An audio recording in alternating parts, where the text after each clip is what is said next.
warahmatullahi wabarakatuh. Pemirsa Tegar TV, bisnis ayam potong dapat menjadi peluang usaha yang menjanjikan. Bagaimana tidak, ayam potong dapat menghasilkan keuntungan yang signifikan jika dikelola dengan baik dan benar. Lalu bagaimana agar sukses berbisnis ayam potong? Dan kita akan bahas bersama Ketua DPRD Kabupaten Lampung Tengah. Ikuti perjalanan saya hanya di Dialog Spesial.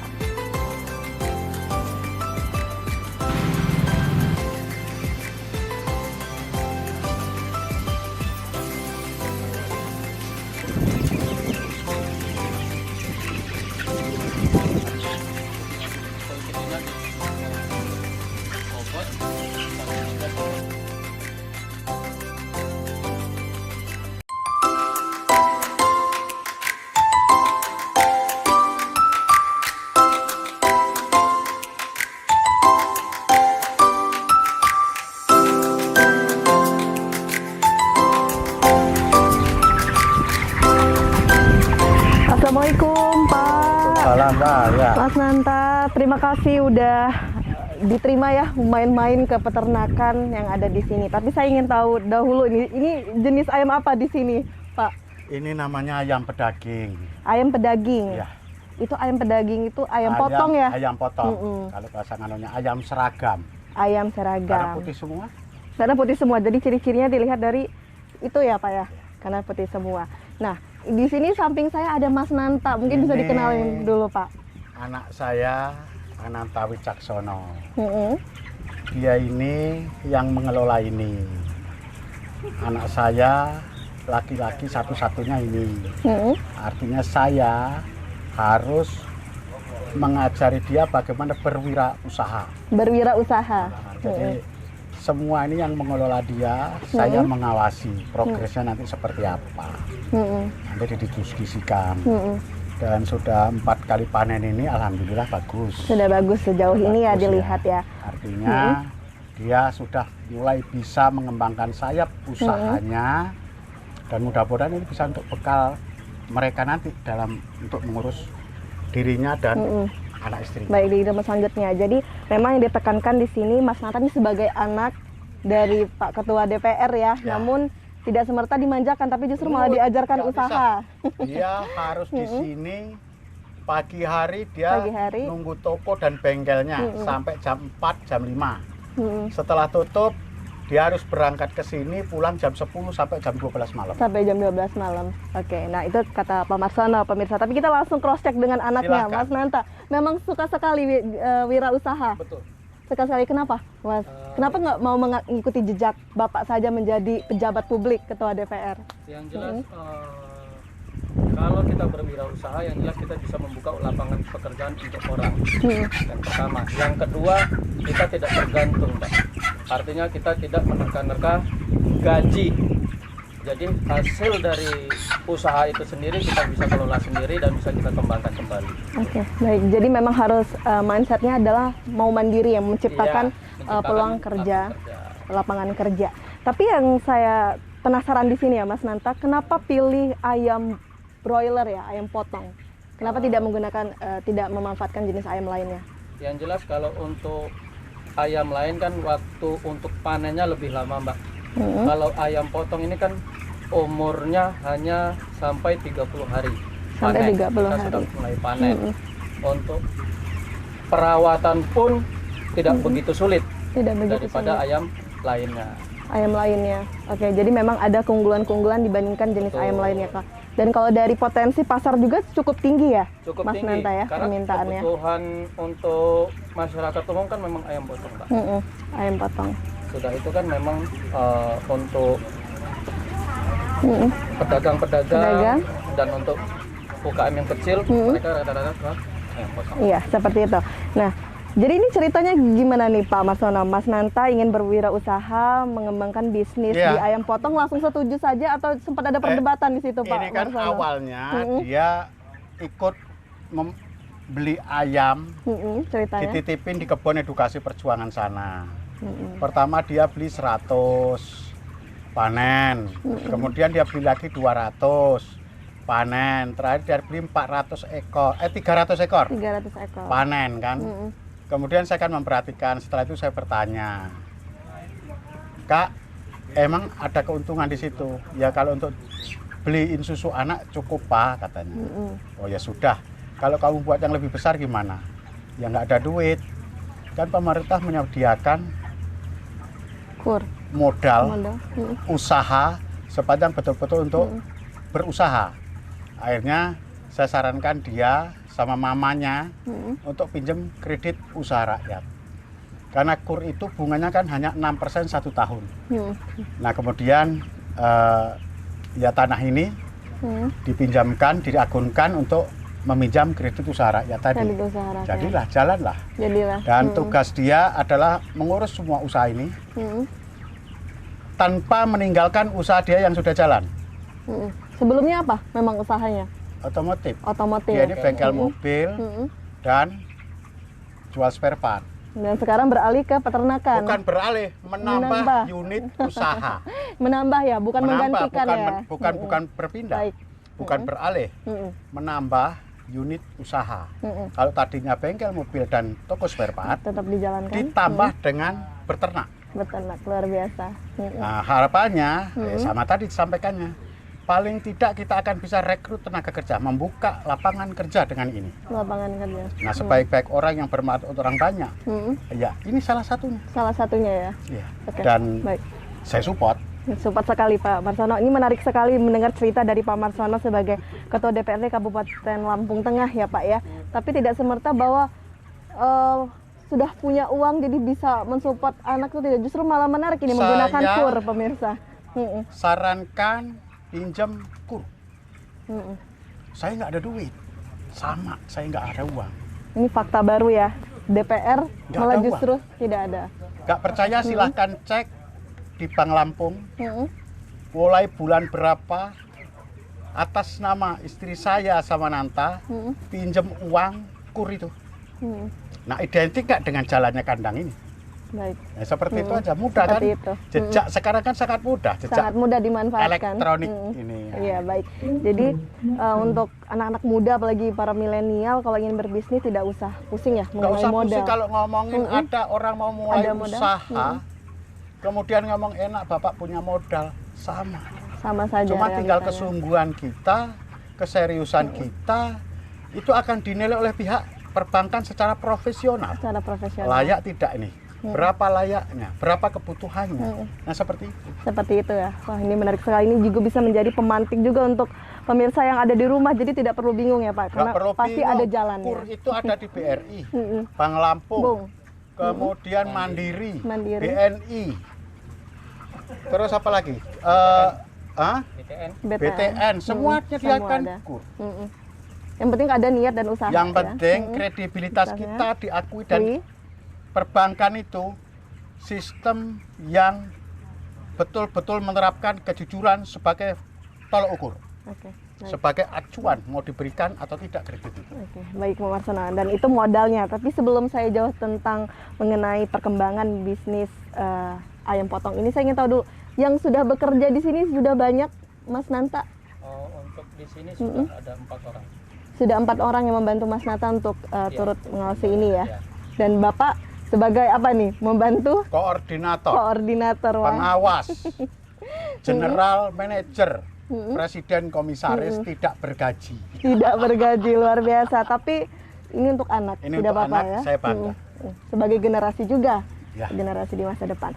Baik Pak Marsono, Mas Nanta, nanti kita lanjutkan kembali. Saya ingin lebih banyak tentang bagaimana awalnya hingga sampai masa panen ya untuk bisnis ayam potong ini setelah jeda pariwara berikut ini.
kembali menyaksikan Dialog Spesial. Baik Mas Nanta, Pak Marsono, kita lanjutkan perbincangan kita. Yang paling utama pertama kali saat kita berbisnis ayam potong ini kan pertama pembibitan. Saya ingin tahu dulu tentang pembibitan yang ada di sini. Ini kenapa Pak Marsono ngeliatin saya terus? Ini Pak, kebetulan di luar banyak tamu. Iya. Saya melayani tamu dulu, karena ini semua urusan yang mengurus Nanta. Tentu dia akan bisa jelaskan secara detail ya. Oke, baik, siap. Silahkan diteruskan. Nanti kalau sudah diperlukan saya silahkan dipanggil. Baik, ya. terima kasih Pak. Baik Mas Nanta, tinggal kita berdua nih. Pak Marsono ada kesibukan lain. Saya mau tanya tentang pertama pembibitan dulu. Ini bibitnya dari mana nih, Mas? Yang jelas kalau untuk bibit memang langsung dari PT. Langsung dari PT. Betul. Kenapa? Ini karena dari awal memang sudah kerjasama. Sudah kerjasama dengan PT, artinya kita hanya menyiapkan plasma. Plasma itu adalah tempat kandang saja. Jadi untuk pakan, vitamin dan bibit itu semua dari PT. Oke, jadi memang sudah tahu jadi istilahnya. Ya. Tapi Mas Nanta tahu tidak? Mungkin untuk informasi juga pemirsa yang ada di rumah untuk kita tahu bibit ini unggul atau tidak, itu bisa dilihat dari mana sih Mas Nanta? Yang jelas kita lihat itu dari awal masuk. Bibit itu dilihat karena standar untuk PT itu hanya 42 gram. Nah, ketika bibit itu di bawah itu artinya bibit tidak unggul. Cuman kalau dia di atas, misal dia 46 sampai 48, artinya bibit itu memang bibit unggul. Artinya untuk ke depan sampai panen itu hasilnya pasti akan memuaskan. Oke. Jadi bisa dilihat dari beratnya ya Mas Nanta ya. Kemudian kalau dari karakteristiknya tuh ada bedanya nggak Mas Nanta? Karakteristiknya sih kita lihat nanti ciri-ciri betina ataupun jantan itu kita lihat dari umur 14 hari ke atas, Mbak. Artinya ketika dari umur 14 hari itu bisa kita lihat betina atau jantannya. Kalau kita lihat dari sini, kalau betina itu bulunya lebih banyak. Lebih banyak. Tapi kalau untuk jantan dia lebih sedikit. Seperti ini kan lebih sedikit. Oke, dari ciri-ciri tersebut bisa dilihat ya yang berkualitas unggul dan tidak. Tapi saya ingin tahu juga nih Mas Nanta, penting nggak Mas Nanta untuk sebagai mulai proses kita usaha ayam potong ini untuk memiliki bibit yang unggul, atau justru tidak begitu berpengaruh untuk perkembangan selanjutnya? Sebenarnya dia mau bibit unggul atau tidak itu tidak terpengaruh. Mengapa? Yang pertama, semua itu di awal, di waktu di brooding. Artinya brooding itu penyekatan dari awal masuk sampai 10 hari itu mereka butuh pemanas. Artinya pemanfaatan pemanas itu disitulah ekstra kita harus mengontrol temperatur, suhu, segala macam dari situ. Baik. Jadi yang paling penting itu malah justru lingkungannya ya? Iya. Pemanasnya itu pemanas. Yang pertama pemanas, yang kedua suhu dari blower itu tersebut sesuai dengan standarnya atau tidak. Oke, jadi yang paling harus diperhatikan ya untuk pemula ya. Selain itu apa lagi pemula yang harus diperhatikan? Kalau untuk memulai yang jelas tambahannya hanya dari gula aren, Mbak. Gula aren itu aja untuk penambah imun. Oh begitu. Artinya ayam pertama kali masuk kita sudah siapkan air gula untuk tempat minumnya. Itu adalah untuk menambah imun agar imunnya lebih kuat. Oh begitu. Itu bicara tentang pakan ya, Mas. Nanti kita bahas lebih jauh lagi tentang pakan. Tapi saya tertarik juga nih tentang kandang. Biasanya kalau kita datang ke tempat ternak ayam itu tertutup dan lain sebagainya, ini kayak seperti asrama ayam ya Pak. Ini konsepnya apa ini kandangnya ini Mas Nanta? Memang untuk standar PT seperti ini. Jadi memang harus tertutup dan tidak ada cahaya hanya dari lampu dan kedap udara dari luar. Kedap. Nah itu alasannya apa tuh Mas Nanta? Nggak boleh ada cahaya, harus. Yang jelas kalau untuk suhu kan Mbak, kalau kita dapat suhu dari luar, itu tidak akan konsisten dengan kebutuhan ayam itu tersebut. Oh begitu. Jadi memang sudah sistem dari PT memang seperti ini. Jadi apapun kebutuhan ayam sudah sesuai gitu loh. Sudah sesuai. Kemudian saya lihat juga ada blower ya. Nah blower ini fungsinya apa nih Mas Nanta? Biar nggak kepanasan mungkin ayamnya atau yang apa? pertama untuk tidak kepanasan. Yang pertama untuk kepanasan benar ya? Betul. Yang kedua untuk membuang amonia. Artinya ketika sudah di atas umur 14 sampai panen itu amonia akan tinggi. Makanya kenapa dikasih pendingin sampai ditarik untuk melewati blower. Oh, seperti jadi untuk membuang amonia dan membuat ayam jadi penyakit. Penyakit, oke. Fungsinya itu ya Mas ya. Iya. Kemudian untuk bisa menjaga agar kandang ini tetap steril dan lain-lain tuh apa Mas? Kalau untuk steril tidak sih Mbak. Tidak. Yang tidak jelas juga? hanya untuk pengontrolan seperti merang itu mungkin setelah 14 hari kita seset untuk 2 hari sekali. Artinya untuk membuang amonia yang sudah ada diganti dengan merang yang baru. Merang yang baru. Jadi artinya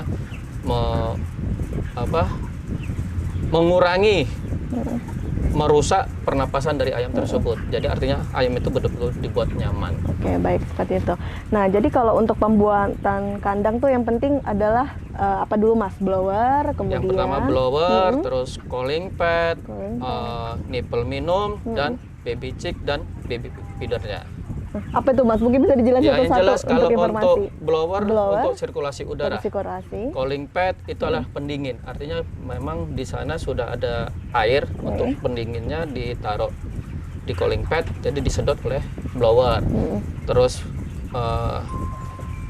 baby chick itu adalah tempat pakan ketika ayam masih umur 0 sampai 14 hari.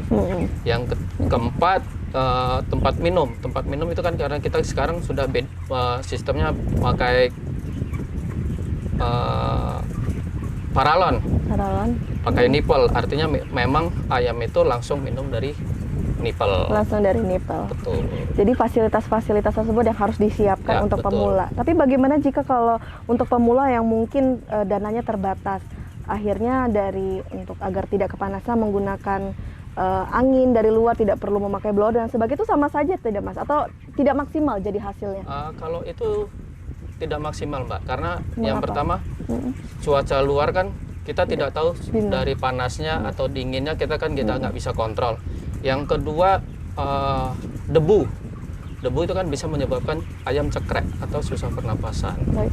Nah yang ketiga mungkin kalau untuk pemula kalaupun memang kurang modal itu kan kita bisa pinjaman dengan kur. Lagi-lagi dengan kur bisa Betul. dimanfaatkan ya? Ya, karena pemerintah sudah menyarankan kalaupun memang tidak ada modal kita bisa pinjam Benar, kur. benar. Agar bisa juga jadi jauh lebih berkembang juga ya, Betul. tidak gagal di Ya. awal. Baik, nanti kita bincang-bincang lagi Mas Nata mengenai perawatan ya, pemeliharaan yang akan kita bahas setelah jeda pariwara berikut ini.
Terima kasih pemirsa, Anda kembali menyaksikan Dialog Spesial, dan di segmen ini kita akan bahas mengenai pemeliharaan atau perawatan adakah yang diperlukan untuk bisnis ayam potong ini. Baik, Mas Nanta ya, kita lanjutkan kembali perbincangan kita. Yang tahap awal kan pertama tadi kandang sudah kita bahas. Kemudian yang kedua adalah mengenai perawatan atau pemeliharaan. Itu ada tidak, Mas, perawatan khusus yang dilakukan untuk ayam-ayam ini? Ya, untuk perawatan khusus hanya dari di broodingnya saja sih, Mbak, yang kita harus ekstra. Karena untuk umur 0 sampai 10 hari itu kita butuh panas. Artinya memang temperatur yang kita atur itu 34 derajat Celcius. Jadi artinya ketika ayam kecil itu hanya butuh panas, bukan untuk dingin. Tapi kalau sudah lewat dari 14 sampai panen, itu yang dibutuhkan untuk sirkulasi udara dinginnya. Untuk sirkulasi. Jadi tergantung dari umur ya, umur dari ayam. Tapi brooding itu fungsinya apa sih, Mas Nanta? Brooding itu fungsinya untuk pembentukan tulang. Terus pertumbuhan. Artinya ketika dia sudah masuk lewat dari masa brooding, mereka sudah harus kuat. Nah, nanti ketika itu kan dalam masa brooding itu ada vitamin atau contohnya Floxa. Floxa itu adalah penambah imun. Gula aren itu juga sama. Nah, ketika sudah masuk dua barang ini, itu nanti akan kelihatan ayam yang benar-benar sehat atau tidak. Kalau ayam sehat pasti akan kuat, yang tidak sehat pasti akan mati. Gitu loh. Ayam yang tidak sehat itu difaktori karena memang broodingnya tidak maksimal atau kurang memberikan vitamin atau apa? Apa justru memang akan ada ketemu case-case? Akan ada case-case-nya yang memang ayam itu imunnya tidak kuat. Ketika memang keluar dari pembibitan, dikirim ke plasma, itu kan akan ketahuan, Mbak. Memang ketika turun, dia aman. Cuman ketika masuk obat Floxa, itu pasti akan kelihatan 1 sampai 2 hari. 1 sampai 2 hari, iya. Baik. Jadi memang ada ditemui case seperti itu ya, Mas Nanta. Tapi nanti kita bahas di segmen selanjutnya. Saya ingin menggali dulu mengenai pakan. Tadi di masa-masa brooding ya, itu harus memberikan vitamin. Dalam bentuk apa aja sih, Mas Nanta? Ada gula aren, kemudian ada gula aren, terus Floxa, hanya itu aja sih. Floxa, 2 itu.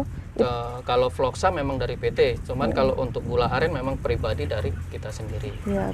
Kenapa menggunakan gula aren? Khasiatnya apa tuh, Mas Nanta? Khasiatnya yang jelas untuk penambah imun dan nafsu makan. Nafsu makan. Karena memang yang kita huber ketika masa brooding itu masa makannya.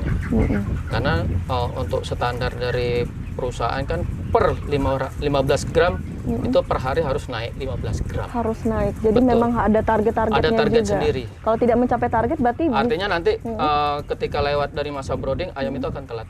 Akan telat pertumbuhannya. Dan masa panen itu akan telat juga. Akan telat juga. Berarti harus ekstra di sini. Betul. Ya. Harus benar-benar ekstra ya di sini, Mas Nanta ya. Kemudian di masa-masa brooding itu umur berapa, Mas? 0 sampai 10 hari. 0 sampai 10 hari itu hanya murni diberikan vitamin atau ada pakan lainnya untuk menunjang? Iya, kalau pakan memang dari PT kan memang ada pakan kecilnya, Mbak. Ada pakan kecil? Ada pakan kecilnya. Jadi memang tempatnya juga ada untuk pakan kecil. Jadi memang ayam sudah siap masuk, kita tabur pakan. Dan itu juga dialaskan dengan kertas. Alaskan dengan kertas. Nah, ini yang di depan saya ini apa nih, Mas Nanta? Yang digantung ini? Ini tempat pakan sudah umur dari 14 sampai mau panen. Mau panen. Jadi ketika sudah melewati masa brooding, ini makanannya. Apa ini pakannya, Mas Ya, Nanta? Mungkin bisa dijelasin. Ini kan langsung dari perusahaan, ini pelet. Oh, begitu. Ini jadi langsung dari perusahaan? Betul. Tapi ini apa isiannya, Mas Nanta? Khasiat mungkin hanya campuran dari kayak teri atau ikan asin, terus tambahannya ada jagung halus untuk penggilingannya kan mereka. Oke. Itu memang sudah setan dari PT ya. Tapi kalau sejauh dari Mas Nanta tahu, pakan-pakan apa aja sih yang dengan harga murah tapi bisa untuk diberikan untuk ayam itu biasanya apa, Mas? Kalau untuk pakan murah kayaknya nggak ada, Mbak. Cuman kalau untuk penambah imun hanya gula aren aja sih. Hanya menggunakan gula aren. Betul. Dan kalau untuk pakan dibebaskan ya, iya. Lagi ini. Dan tidak. Di perusahaan juga kan memang tidak boleh memberi makan di luar yang diberi makan oleh PT. Oh, seperti itu. Hanya untuk kalau vitamin boleh kita berikan asal gula aren. Hanya untuk minum tidak masalah. Dan untuk jadwalnya gimana tuh, Mas, pemberiannya? Kalau untuk jadwal vitamin Yang pertama, kalau untuk pertama masuk brooding itu setiap sore untuk gula arennya. Setiap sore, setiap hari dilakukan? Iya, di sore hari? Di sore hari brooding. untuk gula aren. Artinya pagi itu diganti dengan Floxa vitamin. Oh, pagi Floxa, kemudian sore hari dikasih gula aren untuk masa brooding ya? Iya. 0 sampai 10 hari. Kemudian kalau udah di atas 10 hari, itu jadwalnya berubah lagi Mas Nanta? Yang berubah hanya vitamin. Kalau Floxa ada Floxa, yang kedua ada sucralfate. Itu vitamin untuk mencret. Kalau sakit? Ya, jadi itulah untuk ada vitamin tambahannya lagi dari PT memang untuk mencret, terus kurang nafsu makan, makanya kita tambahin di gula aren. Di gula aren, itu yang berubah vitamin. Tapi kalau untuk pakan pokoknya ini kapan diberikan ini? Kalau untuk makanan ini? Biasanya kita berikan jam 5 subuh sampai 5 subuh. Sore. Sampai sore? Iya. Jadi sehari sekali ya Mas ya? Sehari sekali. Dan kebutuhannya sampai penuh atau disesuaikan atau apa atau takarannya itu Mas? disesuaikan dengan takaran dari perusahaan. Oh begitu. Jadi untuk satu kandang per ekornya nanti ada takarannya masing-masing. Ada takarannya masing-masing. Memang kalau saya boleh tahu di sini ada berapa sih Mas jumlahnya yang ada di sini? Kapasitas totalnya 12.000. 12.000 yang ada di sini, Mas Nanta, luar biasa. Dan ini sudah lewat, memang kompakan ya, Mas ya? Maksudnya dalam artian sudah lewat dari masa brooding semua yang ada di Sudah, sini? ini sudah umur 27 hari dan sudah mulai penjarangan atau mulai panen. Sudah mau mulai mendekati masa panen ya, Mas ya? Dan 12.000 ayam yang ada di sini butuh berapa banyak itu pakannya, Mas Nanta? Kalau untuk pakan sekitar 20 Kira-kira ton. 20 ton. Dan itu disediakan. Iya. Tapi kalau secara keseluruhan ini juga mungkin untuk informasi juga yang pemirsa yang ada di rumah, mahal atau tidak terlalu mahal untuk sebenarnya untuk pakan ayam potong? Kalau untuk pakan relatif sih Mbak, sama dengan yang di toko-toko penjual pakan. Yang jelas apa ya? Untuk perawatan juga kita kan nggak terlalu repot, kita hanya menyiapkan plasma aja, jadi kita tidak memikirkan itu. Oke, baik, kalau gitu Mas Nanta, nanti kita lanjutkan kembali perbincangan kita, dan untuk pemirsa jangan kemana-mana, tetap di Dialog Spesial.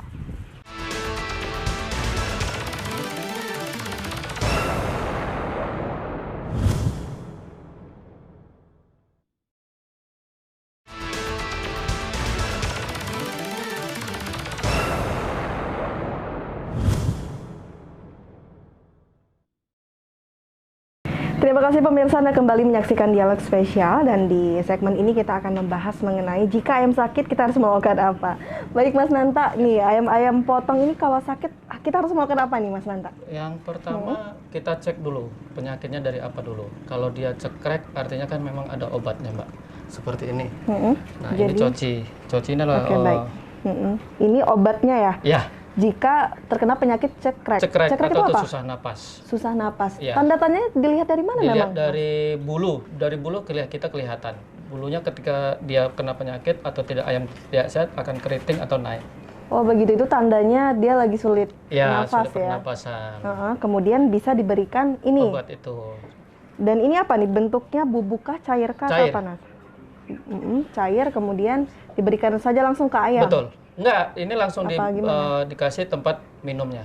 Oh, artinya begitu. memang sudah rata, langsung diberikan. Jadi artinya tidak langsung ayam itu yang sakit, artinya merata ke yang lain. Karena ketika ayam itu sakit, pasti akan menyebar ke yang lain. Oh, seperti itu polanya ya Mas? Iya. Kalau ada yang satu sakit bisa menyebar? Iya. Oh, begitu. Jadi untuk antisipasinya harus segera ya Mas Iya, diberikan. betul. Dan ini dicampurkan ke tempat minumnya. Dan biasanya sudah diberikan ini reaksinya berapa lama tuh Mas? 1 sampai 2 hari. 1 sampai 2 hari sudah bisa membaik. Iya. Dan kalau penyakit cekrek ini termasuk penyakit yang sulit ditangani atau ini penyakit biasa untuk biasa ayam? Sih, Mbak. Penyakit itu biasa. sudah biasa karena memang penyakit ayam tuh hanya itu aja cekrek. Atau seperti mencret dan pengkor. Kalau pengkor kan memang bawaan dari ayamnya sulit jalan. Baik. Kalau yang lain gampang kok. Jadi penyakit cekrek ini termasuk penyakit yang memang sudah sering ya terjadi di ayam. Dan penyebabnya apa sih Mas sebenarnya? Penyebabnya yang pertama amonia. Amonia? Karena kita telat untuk seset merang yang lama untuk diganti yang baru. Jadi kalau sudah seperti itu artinya kita harus memang tabur merang kembali. Oh begitu penyebabnya itu. Jadi kalau itu kita maksimal di bagian tersebut, cekrek juga tidak akan sering terjadi ya. Ya. Kemudian selain cekrek ada mencret. Nah mencret itu biasanya dari pakan. Kenapa itu Mas? Kalau dari pakan kan nanti biasanya memang faktor cuaca. Karena memang cuaca kita kan kadang panas, kadang dingin. Artinya nanti walaupun blower itu tidak maksimal atau memang fungsinya hanya untuk menyedot kotoran, tapi kan akan ada penyakit yang lain. Itu bisa dari minum, atau dari pakan. Baik. Tapi sejauh ini dari pengalaman Mas Nanta yang paling sulit ditangani penyakit apa tuh Mas? Atau justru semuanya ada obatnya? Sebenarnya sama aja sih Mbak. Sama saja? Sama aja, yang penting penanganannya lebih cepat. Kalaupun penanganannya dia tidak secepat itu, tapi dia bisa menanggulanginya dulu, artinya dari minumnya dulu diperbaiki. Kalau dari minum tidak diperbaiki, pasti akan menular yang ke lainnya. Baik, jika penanganan harus dilakukan sesegera mungkin, berarti pengawasan juga harus ketat ya Mas? Iya.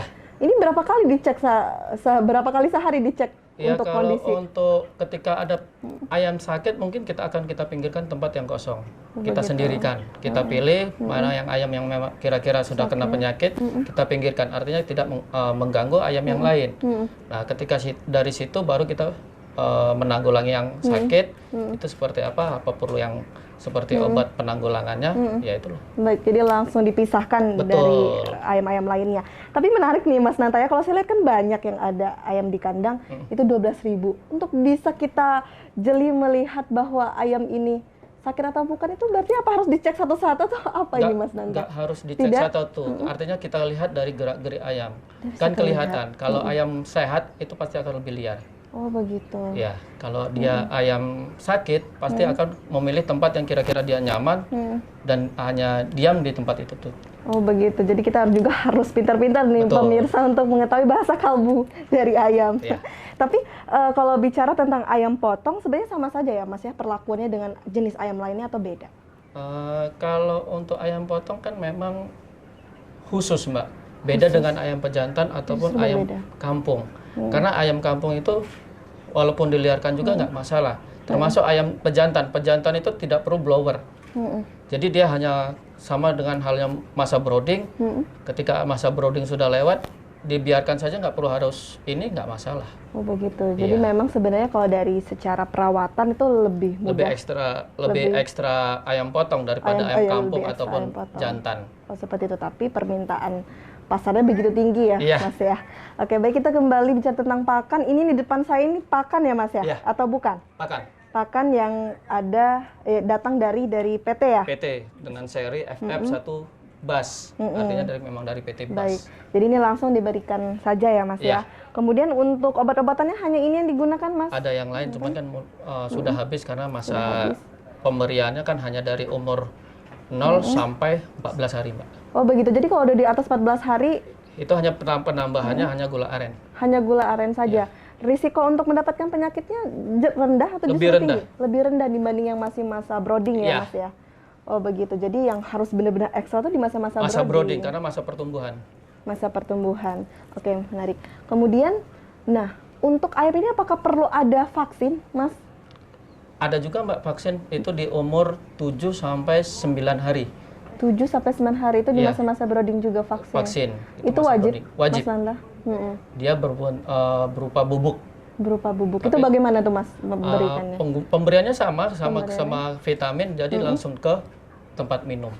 Jadi memang sudah diaduk, langsung dicampurkan dengan tempat minumnya. Oh begitu. Jadi vaksin dilakukan sekali saja ya Mas ya? Kalau vaksin itu 3 hari dari 7 sampai 9. 7 sampai 9, 3 hari, itu maksudnya 3 hari setiap hari? Tiap hari dilakukan sampai umur segitu? Iya. Oh begitu, jadi di atas itu sudah tidak perlu? Tidak perlu lagi, artinya hanya vitamin itu sampai 14 hari. Setelahnya ya hanya butuh gula aren. Untuk penambah imun. Oke, baik, jadi Mas Nanta ini kesimpulannya untuk bisa kita menjaga kondisi kesehatan dari si ayam ini hanya vitamin saja ya Mas ya? Dan kalau sakit cukup diberikan Obat-obatan. PT memang. Tapi ada tidak Mas untuk agar benar-benar total ayam ini kondisinya selalu prima itu tidak ada ya Mas ya? Penanggulangannya tetap kalau yang pertama dari gula aren, yang kedua tetap dari kotoran, Mbak. Artinya kotoran itu akan mempengaruhi amonia. Nah, amonia inilah yang menyebabkan penyakit ayam itu tersebut. Oh, begitu. Jadi ketika memang tai ayam ini memang steril kotorannya, kita taburkan dengan merang yang baru, pasti di mereka lebih nyaman. Lebih nyaman. Iya. Oke, baik. Dan untuk kotoran ini berapa sering Mas untuk pembersihan kandang? Pembersihan untuk kandang tersebut 2 hari sekali. 2 hari sekali harus Betul. dilakukan. Dan Mas Nanta dibantu dengan teman-teman lain ya. Oke, kalau begitu Mas nanti kita bincang lagi mengenai ayam potong ini, dan untuk pemirsa jangan kemana-mana, tetap di Dialog Spesial.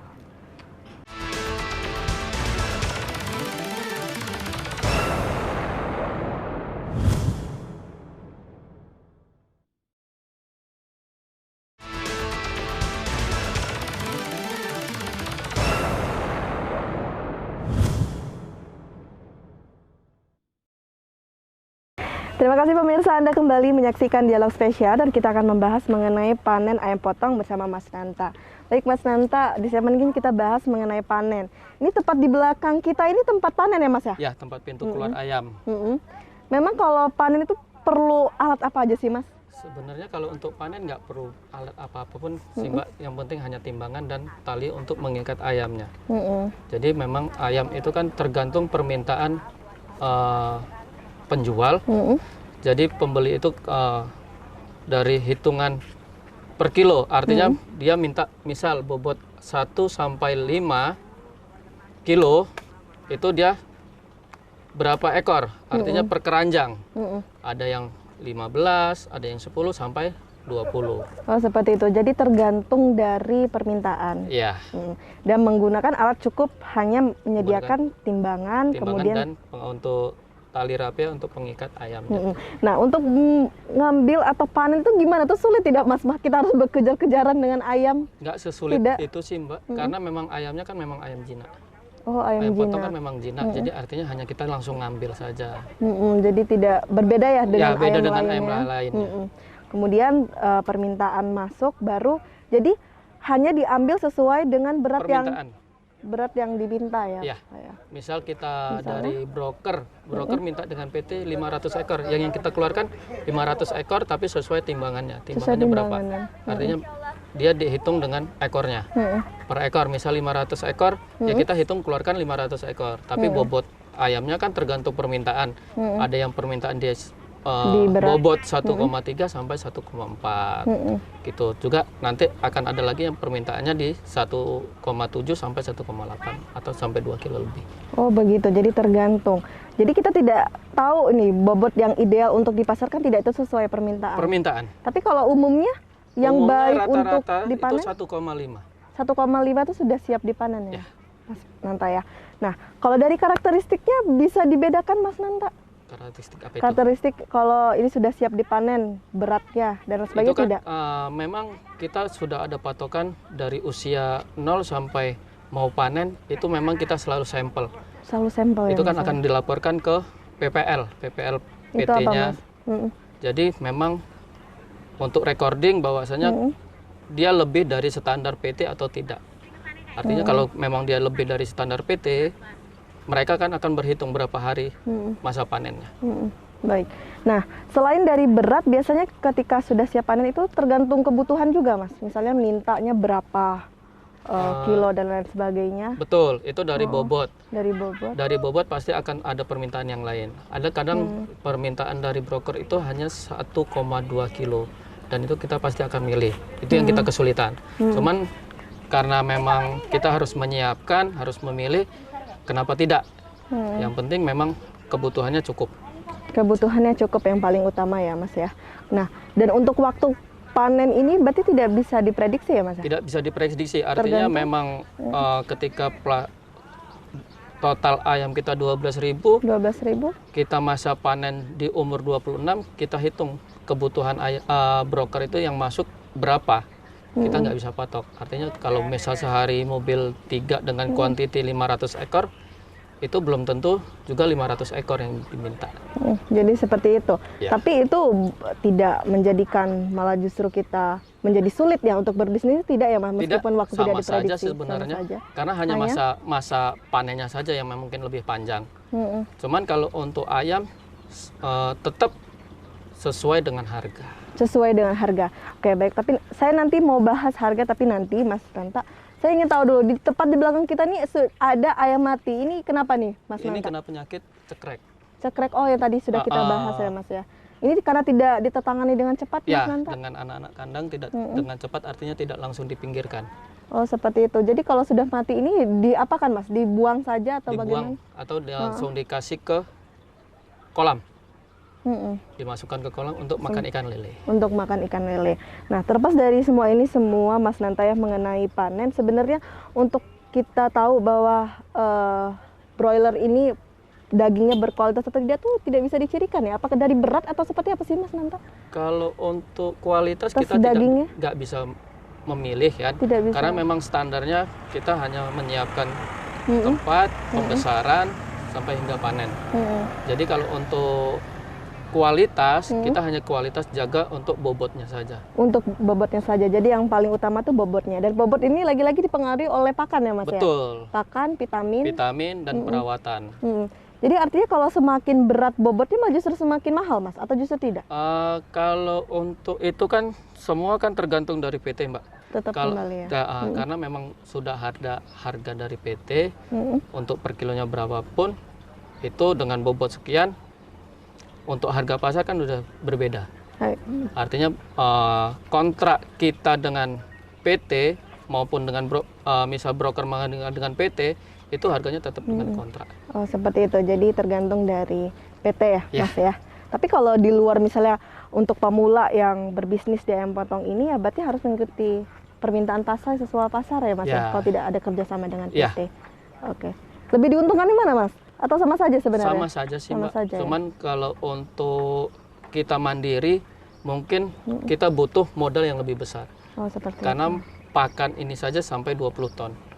Itu kalau kita hitung dengan satu kilonya 9.500, artinya sudah banyak. Oke, 180 juta. Oke, baik. Kalau begitu Mas Nanta, nanti kita bincang lagi mengenai pemasaran harga dan lain sebagainya setelah jeda pariwara berikut ini.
Kembali ya Pak, ini kalau saya lihat cukup luas ya Pak, jadi cuma tidak hanya peternakan tapi ada padinya juga. Wah, ini konsep siapa? Saya mungkin mau langsung tanya ke Pak Marsono nih. Assalamualaikum Pak Marsono, mari Mas, lagi ngapain nih Pak Marsono? Lagi lihat-lihat ya? Saya kalau sudah melihat padi, melihat pertanian ini bahagia. Bahagia, kenapa tuh? Senang.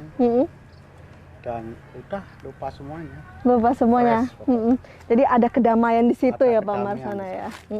Karena sebenarnya kalau dilihat pertanian ini menjadi sumber kehidupan manusia yang paling utama. Sepakat gak nih Pak Marsono? Dan saya bisa berkontribusi untuk itu.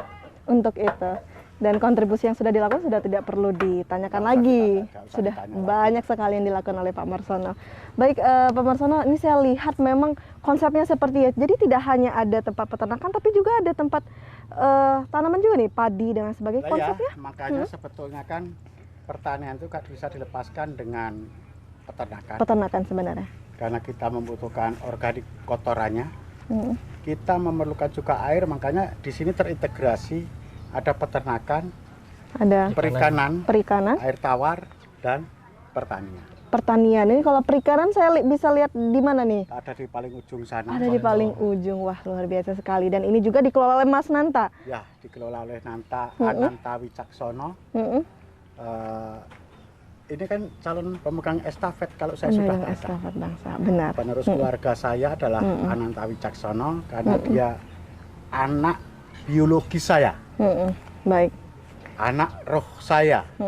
Jadi dia bisa harus mewarisi apa yang dilakukan oleh bapaknya untuk juga dilakukannya. Dan saya berharap dia betul-betul akan bermanfaat juga untuk orang banyak, agama dan bangsanya. Dan semua yang ini Mas Nanta tidak keberatan ya, malah justru ada jiwanya juga terpanggil, enjoy sekali. Enjoy. Karena memang dari kecil kita sudah dididik dengan mandiri, Mbak. Artinya memang dari kecil saya sudah diajarkan untuk otomotif, bengkel. Dan kebetulan ketika bapak saya sudah menjadi anggota dewan, saya meneruskan usaha bengkelnya. Nah, setelah jadi, saya masih tetap di bengkel. Ketika sudah memang ada usaha tambahan, ketika saya ada peluang, melihat peluang usaha tambahan, ya makanya saya membuat kandang ayam. Jadi tidak menutup kemungkinan akan mengikuti jejak Bapak juga yang awalnya tidak menjadi DPR tapi justru wirausaha, petani. Seperti itu ya, Mas Nanta? Saya tahu itu yang jelas.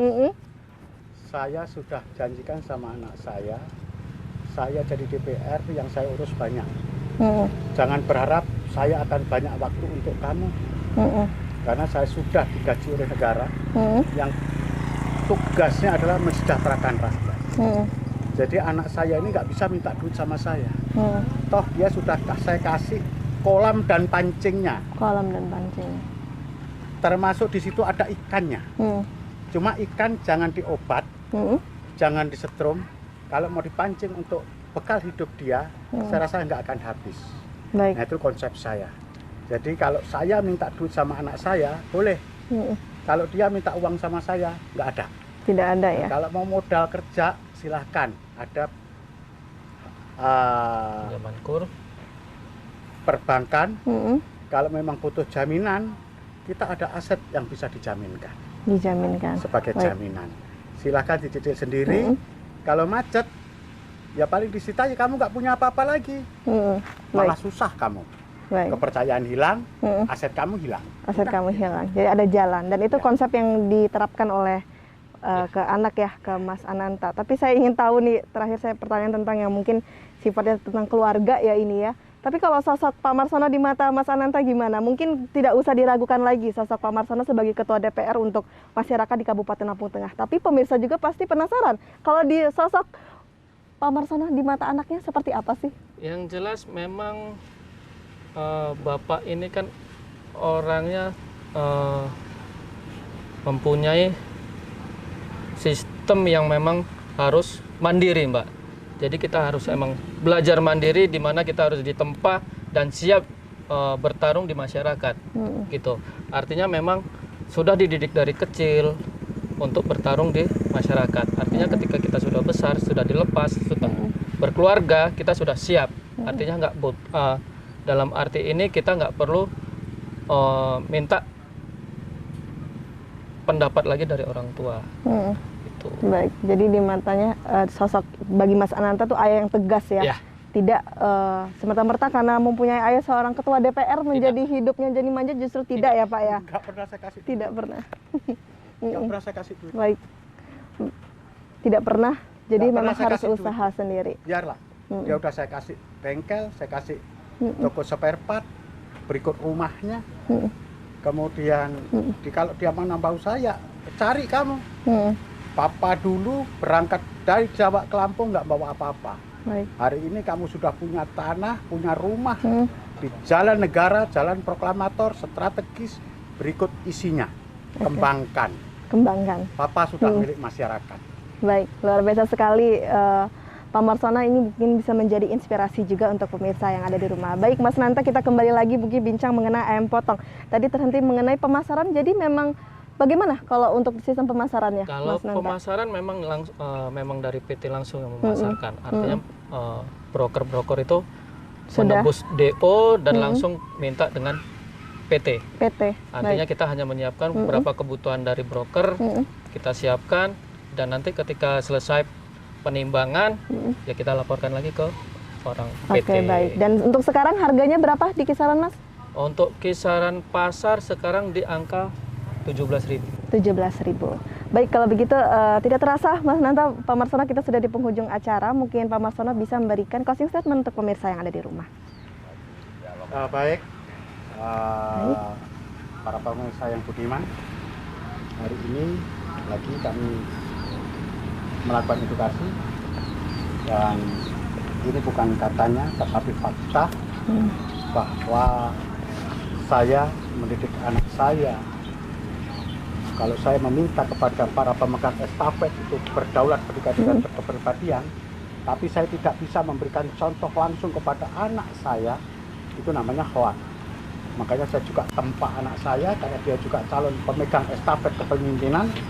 Maka saya meminta juga kepada anak saya, mendidik anak saya untuk betul-betul juga bisa berdaulat, berdikari dan berkepribadian. Oke, jadi harus berdikari. Berdikari. Ya, Pak.